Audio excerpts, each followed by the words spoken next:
Hello, everybody, and welcome to Cinema Savvy. It's myself, George, joined once more by Tayte. And bringing us the first time to the channel, we have Elliott from Hakuna MaChatter. Lovely to get you on. But firstly, how are we all doing this fine, cloudy evening? Yeah, good. Very interesting that we're going to be talking about the color purple today. It's a bit of we were discussing this beforehand. It's a bit of kind of a tonal change from all of the Star Wars and Stranger Things content that we've had kind of thrown at us over the last week. So it's nice to kind of see something that is completely different to both of those things. Yeah, absolutely. And State, you mentioned Star Wars. It's been Star Wars Celebration. We weren't there. Your sister was sending us amazing videos. A lot of late nights for us catching up. And Elliot, you've been as well to MCM London, so we know you'll be feeling that comic fatigue as well. Yeah. Oh my gosh, I can't even explain how I was this morning. But yeah, thankfully, a nice restful day. So yeah, ready for this.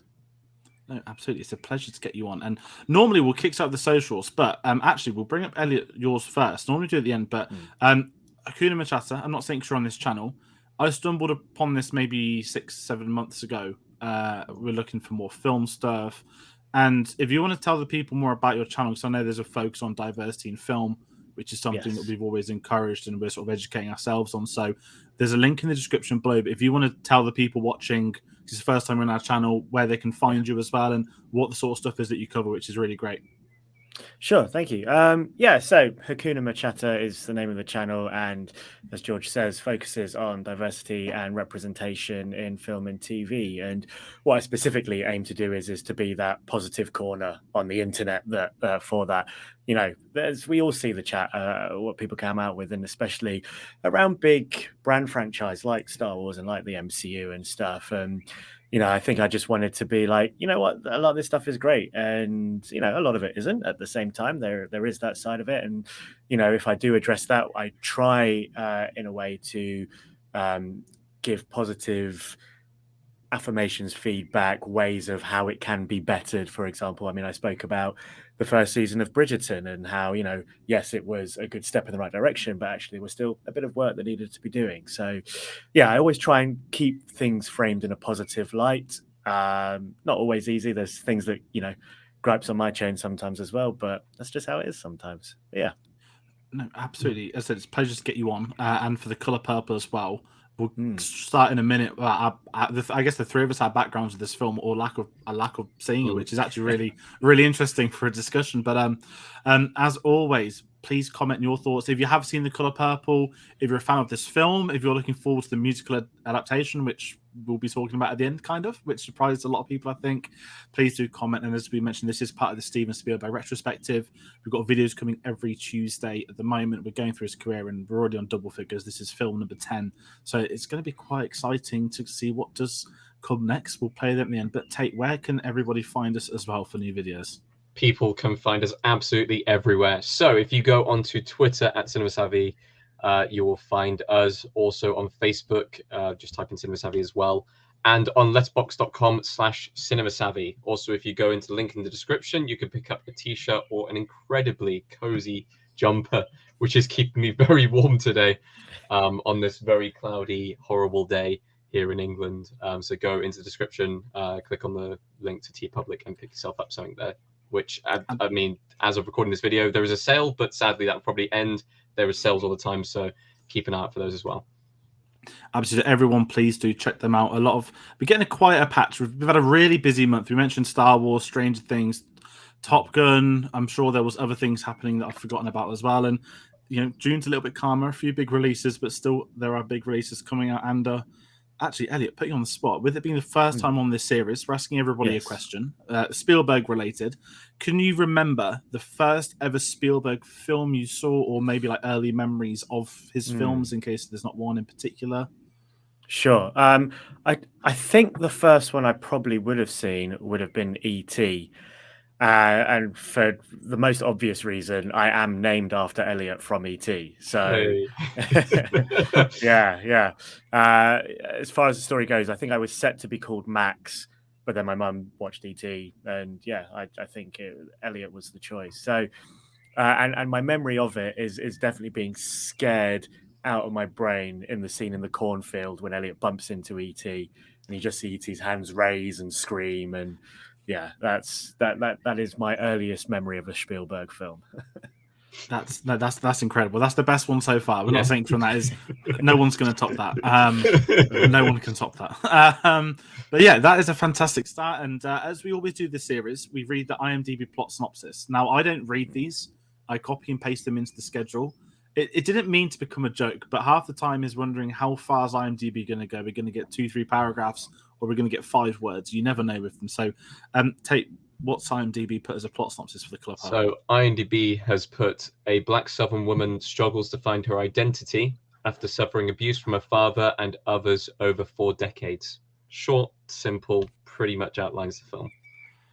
Yeah, that is an understatement as well across it being 4 decades and the father and others. There's a lot to talk about with this one. And that kind of moves us on to the next one. We always talk about memories of the film. I think it's the first time we can all say this was our first viewing of it, but I'm kind of curious to anyone. Like I think I said last week, I wasn't familiar with this film. I knew nothing about it. I'd seen the poster from doing all the thumbnails and editing videos for this series, but I knew next to nothing about The Colour Purple. So going in completely cold, I kind of expected partially what the film could be about. Obviously, you do a bit of centralized themes and stuff, but I didn't know anything about the plot, characters, and I was kind of surprised by it. And that's what I'll say for the present, but I don't know what your 2 thoughts are. So I knew it was about the African American experience and kind of at the turn of the century, and knew it was around that time. So honestly, I had so many different things. I didn't know anything about the source material, but as soon as you say that, you do jump to certain kind of landmark things that happened in America around that time. So you're looking at kind of the end of the Civil War, so possibly some slavery being involved.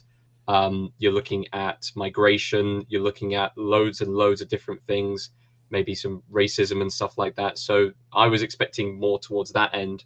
And I was actually pleasantly surprised that the film was just, it was about a lot of different things. It wasn't pinpointed to one in particular thing. It covered so many different topics across the entire film. So it took me by surprise, like you said as well. But it also wasn't what I was expecting. Yeah, I think I'm exactly the same. I think I knew it by title, I knew it by director, and I knew it maybe somewhere in the back of my head, having been a book beforehand. But I think exactly as you're saying, Tayte, and I'll get into this a lot more, but I think it would have been so easy to, had this not been a book originally, it would have been so easy to make a film in that time period based on those events. And I think what this film, and I'll get into this more deeper later, but I think what this film does really well is to not get into those events and to show, what else was going on during that time. And, that's mainly a credit to the book, but the fact that it was adapted and sent to a larger audience or, a different audience is, it's quite seminal even. Yeah, and it's a really good point, actually. I mean, if we start talking, a lot of the behind-the-scenes stuff, Alice Walker wrote the book of the film that it was based off, and I'm not familiar with her work. I think she'd had a Nobel Prize winner or something I'd seen earlier, but I wasn't familiar with any of her books. And what I found really curious was the process of Spielberg being involved, because if you, contextually for 1985, if someone said to you, there's a new Spielberg film coming out, I don't think one person in the world would have known it would be this unless you did know. That made sense, that this isn't a blockbuster, this isn't an action adventure epic, this isn't the the Spielbergian trope where I guess we mentioned Stranger Things coming up, the whole kids on bicycles genre, which is actually low-key a really cool thing. This is the first time this Spielberg's delved into, I think, I don't want to say, I hate the term gritty, but that more real drama, maybe that's a politer term. Before we hit live, me and Tayte spoke about Sugarland Express. That was a sort of car chase, but it was real events, and I still think that does classify as a drama. But this is obviously lauded. We'll get to Oscar nominations later on and stuff like that. And what really surprised me more than anything was Quincy Jones is the reason that Spielberg directed this film, that he contacted him to be involved on it, and Spielberg had hesitation. He didn't think he was suitable for the role. And then when he did accept it, he took the lowest DJ salary. If you're not familiar with the Directors Guild of America, they well, certainly the mid 80s, they pulled the strings probably more than they ever have since then. Behind the scenes stories, Spielberg not directing Return of the Jedi because the DJ falling out of George Lucas. So many stories about those, and he took the lowest legal salary he could to make the film, which is, I think, quite respectful. Some might look at that in a bad way, saying he didn't care. It's the opposite of that. I think judging this before even getting into it, it feels like Spielberg knew the importance of this film, and he didn't want it to be dubbed a Spielberg film per se. More of a, I'm making this film about these events, and we can sit here in 2022, and that is a Spielberg thing, that he does do these dramas now that he's been doing for decades as well. And I'd say that just off an instant, The Color Purple was probably the turning point of his career, leaning into some of those dramas.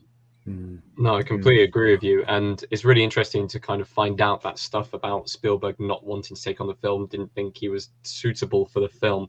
But I mean, watching the film, you wouldn't recognize him as a director, but you can tell that it's very well directed, and you can tell there's a lot of passion put into it from behind the lens.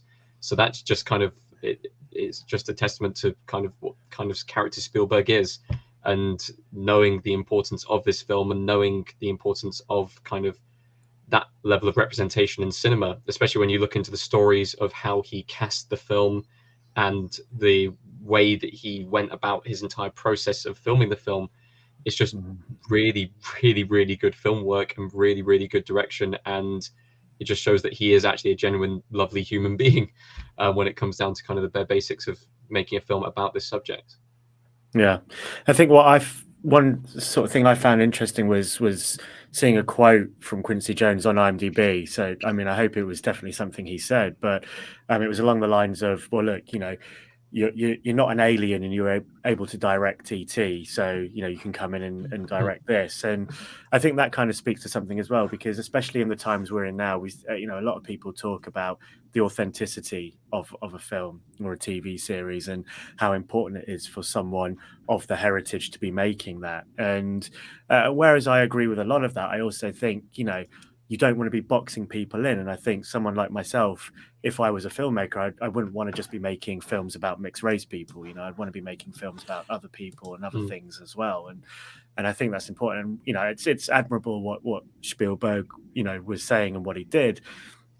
But I think at the same time, Jones obviously recognized that if this film is going to get made, it's going to need someone like him behind it, if not just for his ability, but for his name as well, to make sure it gets out there.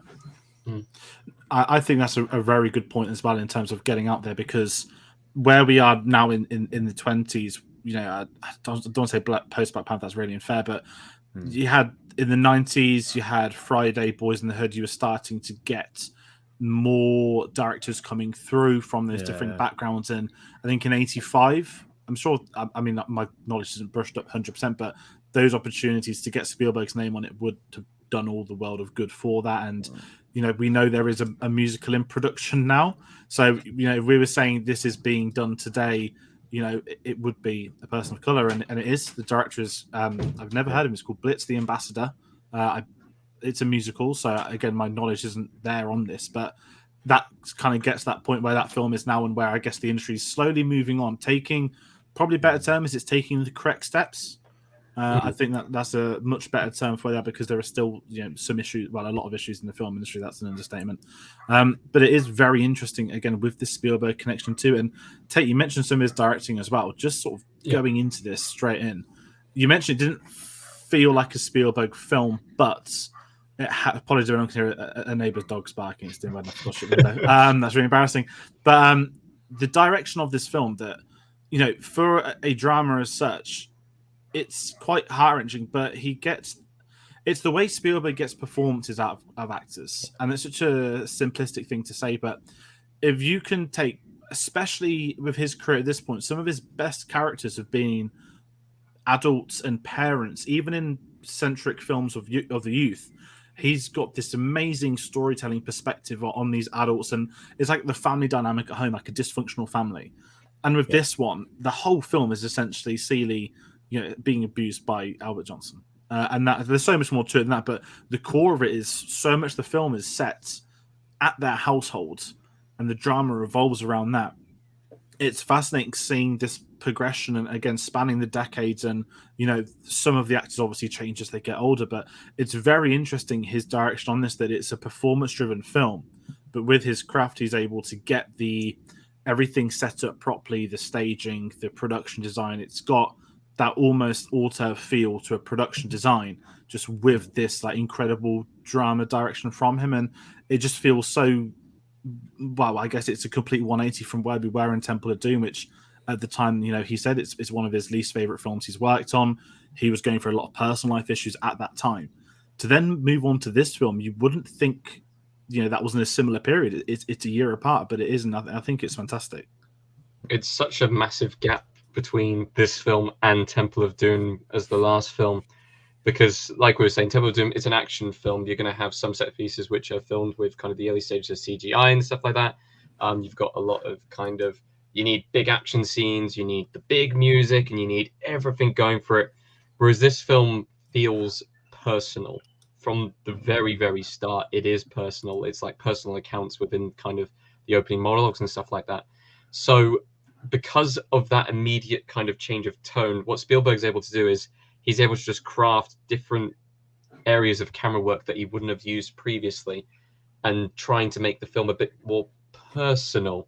You get a lot of kind of over the shoulder and kind of looking through window shots in this film, and kind of like you're trapped inside, which was something that I've never studied film, but I can immediately point that out and say that's exactly what you're going for with that. So the fact that he's able to change his direction to work with the material and to craft the story around it is it's evolution as part of his kind of filming catalogue. And you do see a lot more of that come in later on when he moves on to the dramas in like the early to mid 2000s, even in the 90s when he starts to move into his dramas. So it's really interesting that, like you said earlier, this film is kind of like a turning point. It's that kind of change of genre, the first drama, if we're not counting Sugarland Express as a drama, that kind of changes how he is able to look at the lens and look at characters. Yeah, and you kind of see it in that moment near the beginning when Albert first calls on the house for Nettie, and the girls are inside the house looking out the windows, as you say, those shots through windows. And I just remember seeing one image where you had Celia sort of camera right, and then you had the window, you could see Albert outside, and the window's dusty all around, apart from just where you need to see Albert's face. And it's and it's great. And because at that time we don't know how the story is going to unfold, and as I said, he's there for Nettie, but it's important how Celia sees him for the first time, and Spielberg arrows in on that. We're in this landscape where we can see far and wide because it's farmland, it's out in the country in the deep south, but we're just focused in on these two characters, and it's very slight, but these are the two people who are going to be central for the next 2.5 hours. Yep, I think that's really well said. And I think as well, you mentioned it being even the runtimes. I know the discourse around runtimes is really ridiculous now. I know it's just, but what I love of this, when I first loaded it up, and I know we said this, one of his films was 220. I can't remember which one. But which one was 220? When we hit play on this one, and it was like 2:30, I was like, okay, I can see that, I understand that. And what I appreciate him as a filmmaker is that, again, at this point in time in the mid-80s, he's not even at the height of his career, which is insane given what he's already been doing in the 80s. And again, not how many directors are going to get away with doing a 2.5-hour drama in the mid-80s with these subject matters. And I think that's what I really like about the film. Now, obviously, I've not read the book, the source material. I know that the key component that they left out was a lesbian relationship, which was very intriguing. And you'd imagine that can be covered today on a musical version. I'd be very, very surprised if that wasn't, especially that being known as the part that's that was left out in the 80s. And it's just the maturity he has. And I think I know sort of laugh and joke saying he goes from Indiana Jones to this and stuff, but it really does set it up. And I think I'm trying to think of a director now, and this one sort of pausing. I don't want to say Nolan because it's too easy, but how many directors are there who do high caliber blockbuster after blockbuster after blockbuster to just then do a drama? And I know Nolan's doing Oppenheimer, but that is not that is an expensive film. That's going to be a blockbuster of kinds. But I'm just trying to compare it to anyone where they just have this drama out of nowhere, and then suddenly that's going to 180 say, hold on, they aren't just doing this generic action thing here or this high grossing films.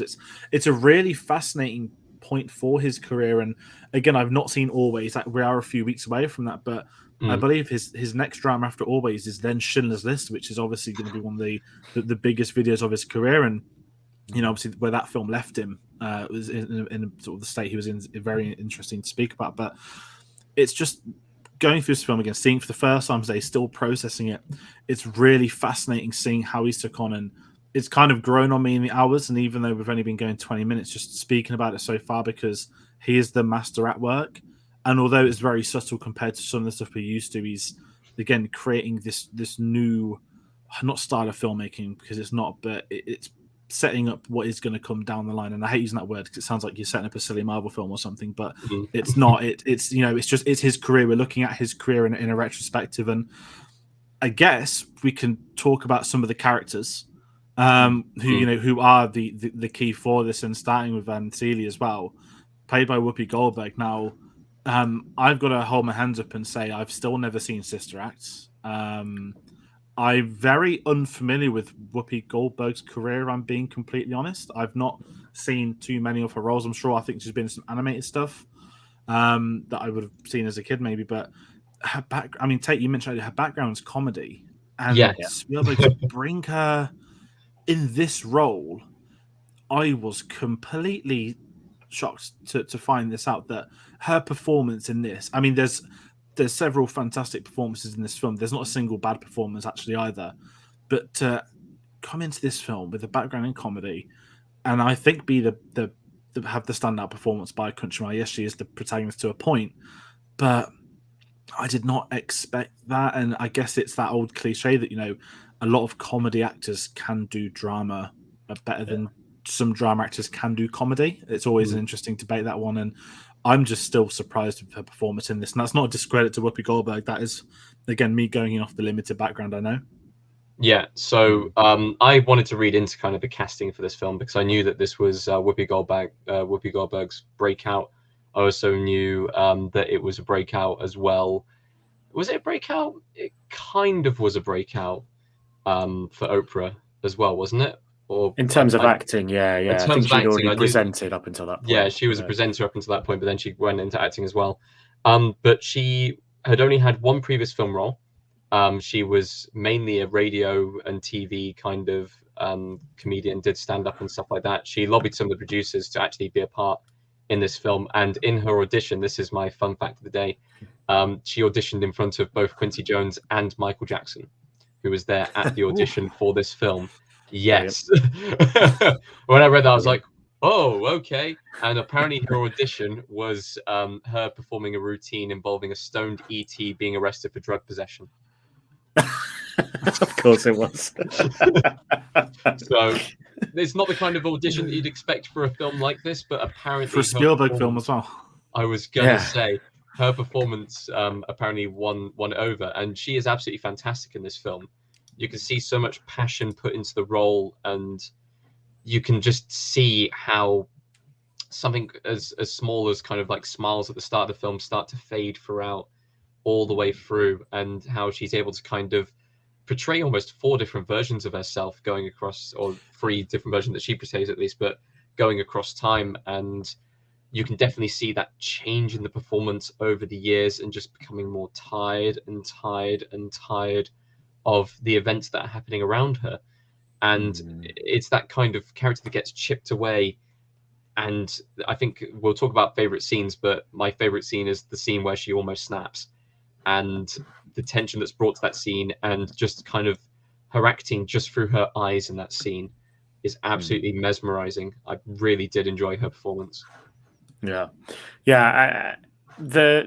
depiction of the trauma that Celie had gone through was, for me, it was, she was so quiet and so still, and just, it felt just so brave, considering this was her first big Hollywood film. Do you know what I mean? Like the confidence, the commitment to just allow things to happen around her and just be that central figure.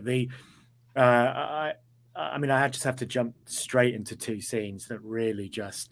The first scene when she spits in the water and she's just waiting and waiting for her father-in-law to drink the water, and I think even just the framing of it as well, the fact that even though he's closer to the camera, all the focus is on Whoopi Goldberg looking at that glass of water, and you just can't take her eyes. Like the excitement, the vulnerability, how scared she is. Like, will he notice? Will he not? How am I going to react when he does? Will I laugh? Will I tell him? Everything is. You can see it all, and she's in the background of that shot, but you can see it all happening. It was amazing. And then the second scene for me that really sold me on the performance was the scene with Shug, and she is Shug just trying to get her to not block her smile. You've got a beautiful smile, and I could feel all the physicality coming through Whoopi there. You could tell she'd definitely just let herself go and was committed to it, and had worked on what the physical tics are of how am I going to. This is trauma that's come down from her dad from when she was a kid, calling her ugly, calling her smile ugly. And here we are 2 decades later, and she's, really struggling to fight that natural protection she's built up all those years. Yeah, just sensational. And then just while we're there, I also want to shout out, I had to write her name down and I feel really bad, but Akozua Busia, who played Nettie. Yes. I was for ages on IMDb being like, hang on, there's only one actress who played the younger version, and she played both the younger and older version. But the scene when she runs away, when she's kicked off the farm, I just thought she was absolutely. I was like, I hope she comes back. I want to see more of her. And unfortunately, the story didn't dictate so. But yeah, I thought she was great there. I mean, that scene you mentioned on the farm as well, that's about 28-30 minutes into the film. That it's almost like the ending of a prologue, but it's so well built up, and when you get to it, it's just heartbreaking, and the performances of everybody in that moment. And we'll get to sort of Danny Glover shortly, but it really does set up. Again, it's going to cover so much of their lives together, and obviously when you get that final scene of the reunion, it really adds to that. And obviously you've got the stuff going on in between of the razor blade and the tension, and the performance from Whoopi Goldberg is incredible. And I know it's a bit unfair to compare it to this because it's more recent, but it reminds me of Lupita Nyong'o in 12 Years a Slave. That I'm right in saying that was her debut role. And ignore the fact she was incredible in the Oscar. It was going into a film of that nature and that caliber of cast around her as well, and completely stealing it in one of the most heart-wrenching roles. I'd imagine, again, it's weird to compare it, but it feels like that sort of almost 30-ish years later, you've had something similar to Whoopi Goldberg coming out of the blue for a lot of people with this sort of seismic role. And I guess it really does set up a lot of where her career would go as well. And she didn't just stay in drama; she's still done the comedies as well. And we all know and love Whoopi Goldberg. That's the other thing; she's one of those actors that it's impossible to dislike. There's a lot of actors like that, but Whoopi, I guess it is the sister act stuff, isn't it? So many people have that connection to it, but. I really want to talk about Danny Glover. He plays Albert Johnson. Now, I think it's fair to say a lot of people will be familiar with Danny Glover. I'm sure everyone's seen him in something, likely Lethal Weapon, Predators, a lot of dramas, comedies. He's done everything, and this is a casting I really enjoyed. And again, if I'm going to a more modern Spielberg I'm familiar with, it's taking an actor. I'd say he's in his mid-30s, so he's not that old here. He's always looked older than what he is, which is an absolute insane credit. That given that Lethal Weapon, he's in his 30s and he's acting like he's in his sort of 50s. To take him out of theatre, again, put him in this film as well, in one of the probably most intense performances I've seen from him. Certainly one of the most haunting ones. And I love Danny Glover in this film, and love it in the prospect of how deep into it. And I think because this sounds sort of unfair, Danny Glover's become a bit of a, I don't want to say he was ever typecast, but you know how he always became known as Lethal Weapon, and that was Mel Gibson, and it was really interesting to see a different side to him. And just again, his performance covering his character across the decades. You reached towards the end, I know the scene of him under the table, absolutely drunk out his head, and he's very intimidating. And through that, you get these raw performances from the girls in it. and Yeah. he does work as this sort of horrific antagonist. And I just think that performance just had to be commended. It's one of the best performances I've seen from him. I've not seen all of this. I don't say it's the best I've seen, but there's a good chance it probably is. And I was just so surprised. And again, that's more of, didn't know anything about this film in the build-up to, so going into this thinking Danny Glover's going to be in this film, you think he'd be, you know, a completely different character what he really was. And it's just a testament, and I think to theatre actors as well, that's another sort of cliche, isn't it, that a lot of the time theatre actors, when they do make the jump to film, they can do it. Don't know why some people think they can't. It's a really frustrating thing. But again, Spielberg and the casting team, getting Danny Glover in this is just extraordinary. No, I completely agree. It might be the best film that I've seen him in as well. I'm trying to think through his performances. I've mostly seen him in comedies personally, but I feel like this is probably his best performance. And like I said with Whoopi Goldberg as well, being able to portray that kind of aging process throughout the entire film, and just seeing a man just who is horrible to start off with, but becomes even more bitter and even more cruel as it goes along. I always kind of, whilst watching this film, I saw him as kind of a terrifying coward of a character, and the ability to play both dualities of that, to be completely overwhelming and completely controlling and absolutely terrifying on one side, but then having that cowardice shine through pretty much all the way throughout, especially towards the end of the film, where people like Silly starts to kind of push back a little bit, and people start to kind of chat back and have their own opinions, and you can just see that kind of fear coming through him, that he's turning into fear, if that makes sense. It's a fantastically portrayed performance. Yeah. And the scene when his father first comes to visit, and you know, that fear, that vulnerability, you know, he's a 10-year-old boy again all of a sudden. Going from the most fearful person in the film to or the most feared person in the film to the most fearful, you know, if that makes sense. I think that makes sense. It's really striking, and he's so wholly dislikable throughout the whole thing. Almost to the point of you're wondering, why am I watching this? But when you, as you say, Tate, when you do hit those moments of vulnerability, you do see those bits creep through. It's nice to see that there's layering there, and there's reasoning. You know, I think a lot of antagonists in films, when there's no reasoning behind it, it's, you know, it's not to say that we can excuse the evil deeds. It's not to say that we may even understand them, but when it gives foundation to it, it changes it completely. Yeah, it's a really good point with him as well, that when you, again, that dinner table scene when she rises up almost, and it feels like a very real performance, and that's kind of silly to say, but there are a lot of people, and it'll be of all ages. It won't just be sort of abusive husbands or be fathers, buddies, but it is always that they prey on the ones weaker than themselves, because they know deep down that they are weak and cowardly. And the way in which it's presented on screen in this is so fascinating, because, you know, again, at that dinner scene, like, he's sitting there smugly, all dressed up, all smart, all everything, or when they're like cracking eggs with each other, and then you just see him just deteriorate in moments.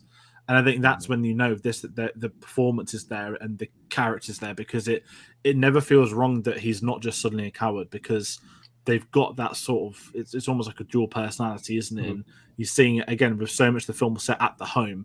We know this is how he is, and I think this scenes when he's talking to the postman as well, when he's really polite and enthusiastic and chatting and laughing and smiling, and you know, we then get to see the horrors of him. It's a very interesting character, and again, one that I'd be curious about to see how that is in the book as well, because I feel that characters like that are very hard to make leaps from pages to screen. It is something that many great actors can do, but again, if the screenplay doesn't work for this character, the film inherently wouldn't work. And I'm safe to say that the film does work. No, I agree completely. I just want to talk about moving on to the music of the film. We always do music every single week. Another non-John Williams score. This may be a complete kind of juxtaposition from talking about the characters, but I personally heard the Jurassic Park soundtrack score in this film, and I immediately thought, is this John Williams doing this score? And then I got to the end of the film, and was like, oh, it's not John Williams. Interesting. I'm guessing, Elliot, you heard it as well, because you've got immediately yes, 100%. Yeah, massively heard it. I mean, the version I watched of the film, they had the opening credits and said Quincy Jones did the music, and then when I heard that, I was like, I went onto IMDb and had to look up the whole music department to see if John Williams was in there. I couldn't find him, and he's not on the Oscar nomination. So, it was so surreal. So I wonder if, I mean, I can only assume that he must have watched the film and got inspired by it. But it's I straight away I was like, okay. Did you get that, George, as well? I didn't clock the Jurassic Park as much, but I think it's because when I went into the film, I was so in the zone of, okay, this isn't the John Williams film, this isn't the John Williams film, this is the Quincy Jones one, and I just didn't clock it. I'm going to probably go listen to it after now. If you go listen to it again now, you will immediately hear it in like the first 2 or 3 seconds. You'll be like, oh, yeah. It'll be straight in the notes. And I think that's what kind of makes it fascinating. I mean, as we mentioned the soundtrack with these, Eddie mentioned about the Oscar nomination, there was like 11 composers on this, and there was all sorts of madness behind the scenes. And what I just find fascinating, and I'm sure there's been many composers that have produced, but still the fact that Quincy Jones produced this film, got Spielberg into the film, that's not something I'd have imagined, literally 2-3 days ago, let alone 3 months ago prepping for this, that would have all this stuff. And I guess it's a testament to his career as a producer as well, not just obviously in film, in music primarily. Again, what you mentioned with the Michael Jackson stuff, I'm glad they didn't get Michael Jackson in the film. That would have been, the ET audition is fantastic, but not having John Williams, it feels so weird because they credited the first film without him. Now, Duel is a film made for TV. It's the weirdest asterisk in the world. I don't like it. But I think his next film, I mean, Twilight Zone doesn't count, me and you sort of spoke about that, but the next film I think is Bridge of Spies, which is 30 years later, almost to the day or year. And it's incredible for a film with this legacy as well for Spielberg not to have Williams' name attached. Now, there's nothing wrong with that. And I think what is worth mentioning is when the film was put into development, to get the authorization from Alice Walker, there had to be a 50% minimum threshold, I believe, on people of color working on the production. Now, I'm not sitting here and saying that's why John Williams wasn't in the film. I'd imagine Quincy Jones was locked in to score it from the get-go. But I thought that clause was quite interesting, and I'd be very curious to see if there's been more instance of that in the past. And kind of with that, talking Spielberg, I feel that as a director, Spielberg, that's not the sort of thing that would upset him. And we knew he was hesitant to take on the film. He strikes me as a director that would be, you know what, that's not an issue. I wouldn't even contest or try and even negotiate that. And I just found that quite interesting. And I guess it's also a credit, to Alice Walker. It's her book. She wrote it, and obviously J.K. Rowling is a discussion piece for a variety of other reasons, but there is that form of credit on the Harry Potter films where it was, yes, this is my book and I'm happy for you to make a film, but these are the rules, i.e. British cast and all that sort of thing. And, I don't mean to take a pot shot at Marvel, but you read stories now of, artists who have never really had the crediting or the financials after, their work has been some of the most, not just successful films, but some of the most iconic images in film now. And it's, again, I think it's a testament to the book, to the studio, to Spielberg. I know I've sort of dithered on from the soundtrack perspective, but I'm just so surprised that Quincy Jones is really involved in this. I'm kind of curious if he's produced more films now, because it's just quite fascinating. And again, it's credit to him that, he worked with her. And I'm kind of curious if this musical, as funny as it might sound, on the basis of there's going to be a musical for The Color Purple, there's some big names attached to it. And I think if they actually get it right, I think the problem is when I think of musical, I think of stuff like South Park, because I've never really had a musical background. So, you definitely kind of a South Park version of The Color Purple. And I did watch, what was it? On West End. You've seen La La Land. You've seen La La Land. Yeah, but I saw a Book of Mormon. So, my musical. You saw West Side Story as well, right? Yeah, but I love West Side Story. That's why we're doing this series. Is because no one watched it. I was like, I can't have this. So yeah, that's a bit of behind the scenes as to why the Spielberg retrospectives happened. But no, do we want to have that chat now? Like we'll move up. Like the musical coming out in 2023. It's very curious because what sort of hit me more, I know that there was a Broadway for it in the mid-noughties, which I'm sure the musical is theoretically based off, which will be the same with Matilda.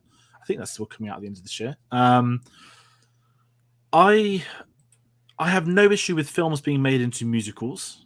I know it's become quite a thing now, or vice versa. We're getting a lot of musicals that make the jump back into film, but The Color Purple doesn't strike me as the film where a greedy producer said, that's got to be adapted. We want to get in on this.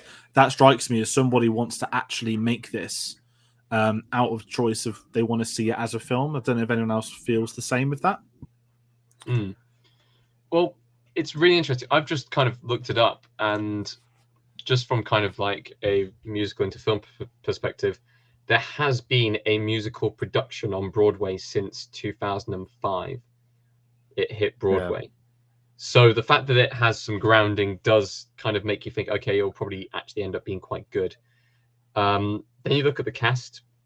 It's a very, very solid cast. A lot of seasoned actors in there and everything like that. I think it could work. It's very interesting when talking about this film and kind of then going, oh, but then we kind of have to talk about the musical version of this film that's going to be good. I think it's really, really weird.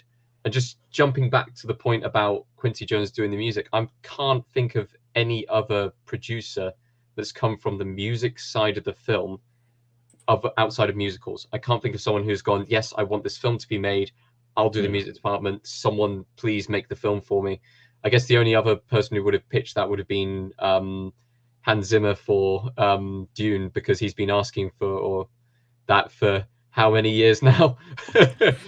Yeah, I think, I mean, without getting into Dune, but yeah, he said that when they're working on Blade Runner to Denis Villeneuve, he said he wanted in.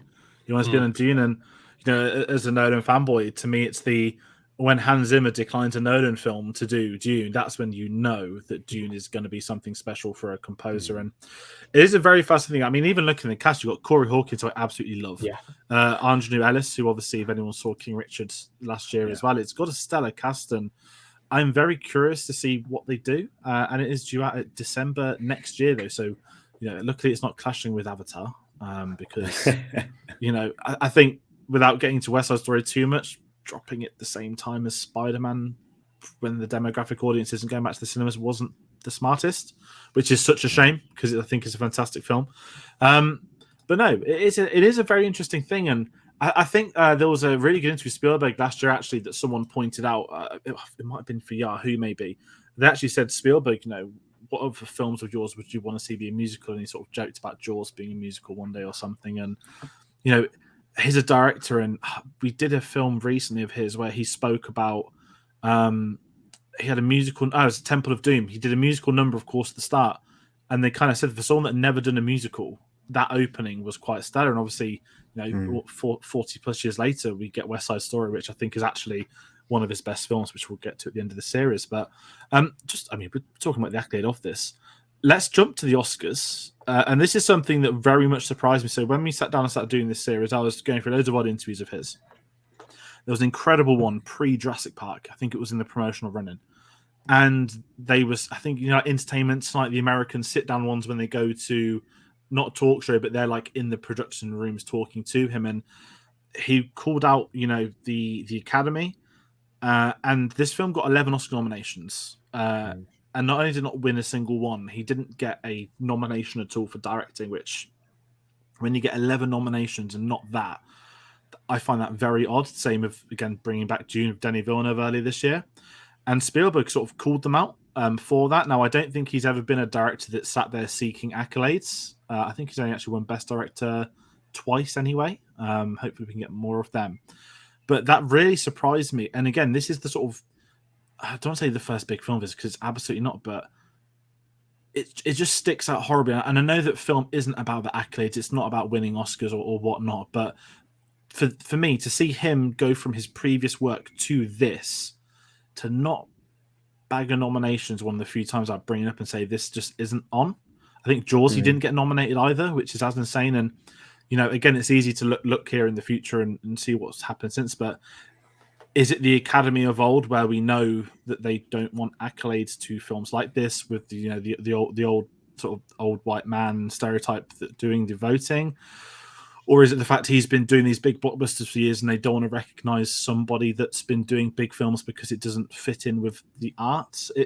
I don't know how you both feel about it. Is that me overlooking at the Oscars thing? Because it's weird. And to not win a single one with 11 nominations as well, that's the second film in history to ever do that, I'm going to say, sorry.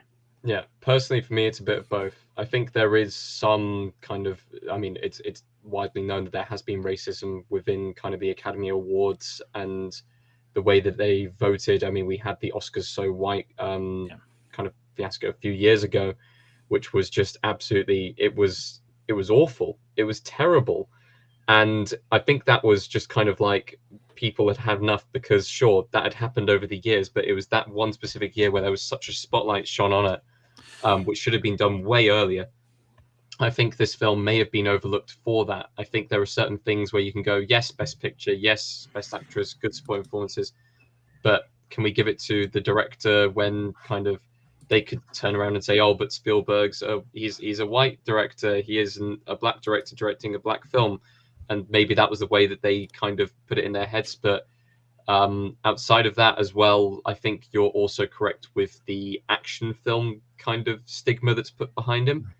I'm trying to think of any other circumstances where that's happened for any modern day directors where action film directors have been. Sorry, I'm just going to say it. Oh, there we go. I understand. This is where I'm just going to moan about Nolan and Denis Villeneuve again. No, I think it happens a lot. I think looking at a more modern perspective, when Black Panther got its Oscar nomination for Best Film, I didn't really see that as a triumph for comic books. I saw that as a triumph for representation. And I'm very much, I think, Tayte, we said this years ago when it came out during the whole Oscar season that, I mean, yes, some people can moan about some sort of CGI towards the end, but what does constitute the best film? Is it the quality of the filmmaking, and who is to say that the quality of that filmmaking is better? Is it about the film being one of the most popular films ever made, i.e. stuff like Avatar and Star Wars when they're highest grossing? Or is it the sort of cultural phenomenon and the impact upon mass audiences that can constitute the best film? And it's a really interesting, because the concept of the Oscars, I've always had multiple approaches, but when Black Panther got nominated, that was, to me, again, as I said, a lot more than just it being a comic book being nominated for those reasons. And, you know, and there's no saying, you know, we know that the Oscars do have a history of being racist. You can even look at certain members that get suspended within days and weeks of an incident versus some that have convictions for things and years gone by, nothing happens. And I mean, Tayte mentioned Oscar So What, I still would get over the Idris Elba snub for Beast and the Nation. And they can't talk about the director anymore with some really grim stuff that's come out on there. So read into that if you haven't. That's quite disgusting. But yeah, I don't know. Elliott, how do you feel with these Oscar stuff? Do you care too much? It's always an interesting conversation, the Oscars, isn't it? Yeah, it's an interesting one because, you know, I'm an actor myself. And so, you know, growing up, you're always looking at the Oscars and you're like, you know, and the BAFTAs and all of it, like, oh yeah, I'd really love to win one of them. You know, it'd be really cool to be recognized in that way. And then certainly over the last maybe 4 years or something, the whole, what I actually think mainly on the Oscars right now is that, and a little bit with the Golden Globes, is that the actual awarding seems to have been taken away from a lot of stuff. You know, the having this comedian host coming in and telling their jokes, I think is just taken away from what, you know, what the ceremonies have been about. So there's that on the one hand. So I think that mainly both the Oscars and the Globes just need a reform, especially after what happened this year. They need a reform on how they're hosting themselves, for starters. On that same, you know, on what else we're saying about it all, I agree that, you know, the film shouldn't be made just for the accolades as well. And in terms with all the race stuff, I just kind of feel that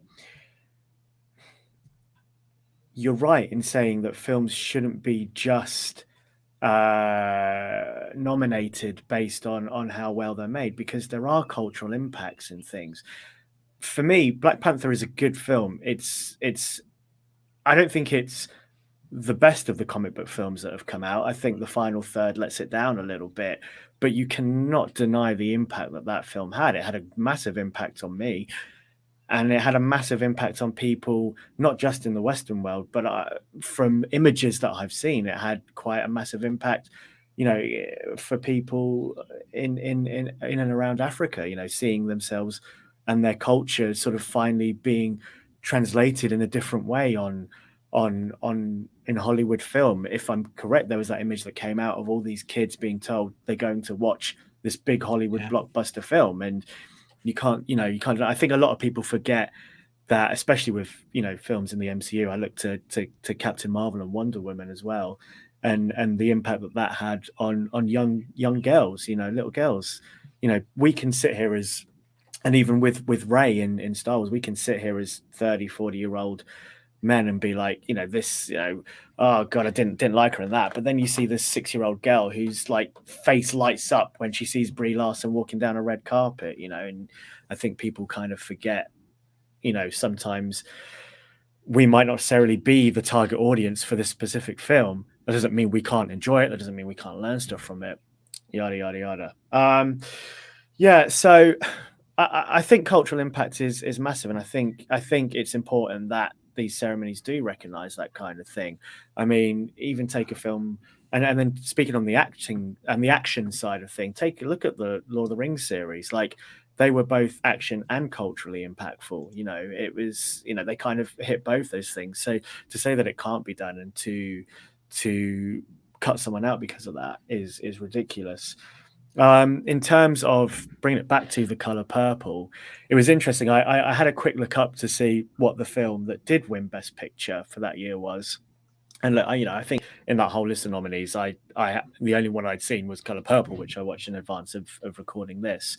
But the film that did win that year was a film called Out of Africa, starring Meryl Streep and Robert Redford. You know, a film that, okay, look, I've not seen it, so, you know, I'm only talking about what I have read about it. But it's a film about a Danish royal, you know, nobility marrying to be a baroness, owning a plantation in Africa, and that was the film that beat out Color Purple. And as I've already said, The Color Purple being a film set during a time period that could focus on slavery or segregation, but didn't. It's but the film with a white person owning a plantation did win. It's as I say, like, I can't speak too much on Out of Africa because I've not seen it. However, that little bit at the top, I'm just like, yeah, okay, Academy, interesting. It's like the whole Black Klansman, Driving Miss Daisy, Green Book, not Green Book. Was it? That was when it was Green Book, Do the Black Right Klansman, and then Driving Miss Daisy, and Spike Lee twice in a row. Yeah, Do the Right Thing. Yeah, and as I said, it's the right discussion to have, though, and it is a very important discussion that, you know, the Academy don't want to have it. They just want to say, hey, we've inducted X, Y, and Z to our board. And, you know, it is an important discussion to have with audiences as well. And I'm glad what you mentioned about Black Panther, because I remember that video now. It was all that kids, they were saying you're getting to free screenings. Did the timing, did Oprah get involved, if I remember? I feel that she might have. A lot of actors were paying for screenings for like underprivileged children, which is just amazing with this. And I'm glad what you said about Ray as well, because we've just had Star Wars Celebration. There was, not to divert and market that, but there was a panel on Ray, the impact of Ray, and even 2016, the last one in London, the most cosplays I saw was Ray and Force. Oh gosh, hands down, yeah. And it's been out 7 months, and you know, again, Star Wars. Sorry, Kenobi. What's Ewan McGregor and Hayden's entire press tour been? We got abuse. We're abused 24/7. That generation's grown up. We now see the love for it, and history will repeat itself, as I'm confidently sure. That's a plug for the Star Wars stuff, so I'm not going to do that anymore. But trying to bring it back to The Color Purple, we always bring up box office again. This isn't, you know, the juggernaut, highest grossing of all time that Spielberg does have a fair few of records for, but it did make 180 million at the worldwide box office of a 40 mil budget. Which are, you know, again, it's in the mid 80s. I'd imagine at the time that's probably actually gigantic numbers for an Oscar type film. I'm not saying it's an Oscar bait film either, but you know, I think this was played at Cannes as well. Played at Cannes, released in the December. 30 years to the day before The Force Awakens came out. Sorry, I'm going to have one more Stars reference because that was my fact that I noted earlier. 18th of December. But Yeah, and we mentioned how is it perceived today. Now, us three hadn't seen it before, but the fact it is getting a musical film adaptation, it's been a musical in Broadway, and it has had a legacy with that. You can look at the cast, you can look at what they've gone on to do with their careers, and as we've all spoke about tonight, we can tie some of their best roles back down to this film, and even Spielberg. The what this has done, it's not just probably show people there's a different side to him, but I think this really sets up probably him in turn. If you see him in his interviews, he's a very shy individual, a lot like George Lucas, and you can look into so many reasons as to how close friends they are. But if this didn't work, he probably wouldn't have done another drama. And that sounds very weird and sort of silly to say. But if you've been known as the blockbuster guy, and you turn around and do a drama that backfires, you'll just go straight back to doing what you were doing before. And I'm so glad it didn't. And it's just, again, a credit to him as a director that he can, again, 180 the tone, the genre, the characters, go from an A-list like Harrison Ford's to then bringing through people with theatre backgrounds, comedy backgrounds, and getting dramatic performances. I just think, this film, again, seeing it for the first time today, is very much surprised me. And I would be curious to see this on a rewatch. And one thing I want to say, one of the reasons I felt not colder on it, I said this to you earlier when we were chatting. I've always been very much set on blockbuster season and Oscar season. And I always feel weird, slap bang. I mean, like this weekend, we've had Star Wars, Kenobi, Stranger Things, Top Gun, to then jump in to Tonal Whiplash, I think your words were, jump into Colour Purple. That's quite a hit. Whereas if this had been like January, February, when I'm on that mindset of, okay, I'm going to be watching dramas for the next few months, I'd be really intrigued to see it again around those times, because again, it's just my mind like jumping into saying no, there's not going to be explosions or Tom Cruise. I mean, films released all the time and now kind of put forward for Oscars. Yeah. I mean, you could talk about Everything Everywhere All at Once, which we will not stop talking about. Top Gun Maverick is going to be nominated for a bunch of Oscars as well. That's guaranteed. So there's loads of kind of things being released throughout the year that you can kind of see that could be Oscar-nominated films and stuff like that. So that didn't kind of... The Tonal Whiplash came from the whole Star Wars content thing for me personally. Jumping from Star Wars and Stranger Things, things that are coming out new, and then Tony was like, no, let's go back to this old film that is going to make you feel sad and a little bit depressed sometimes when you're watching it. But no, it's an interesting experience. I'm not sure whether I would watch it again too soon. I think it's one that needs to probably settle for a few years before I go back to it. But it doesn't take away from the fact that I did quite enjoy the film, if that made sense.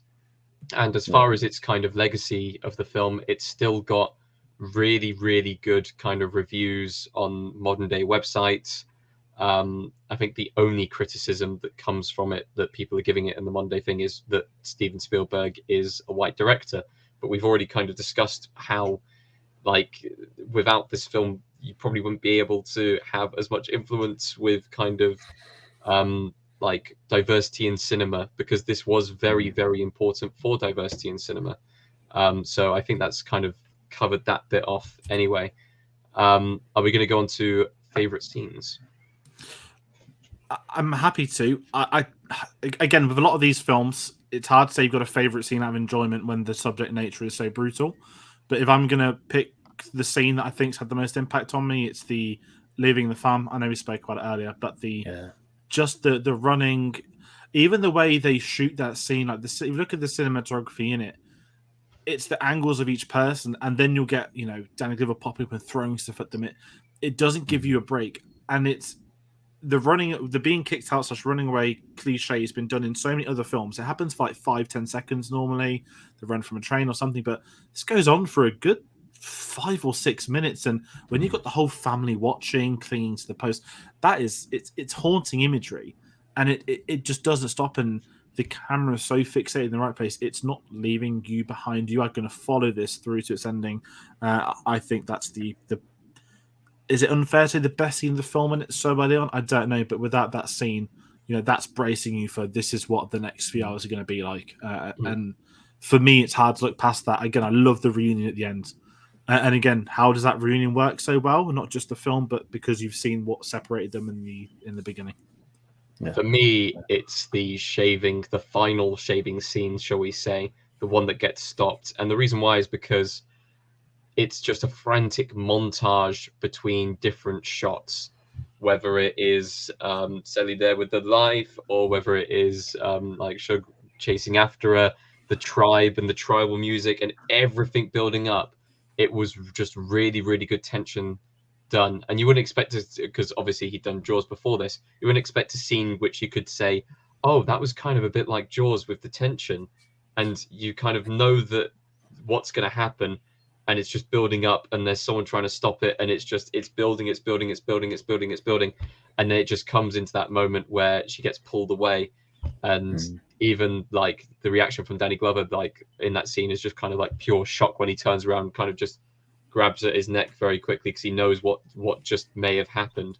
So I really enjoy that scene.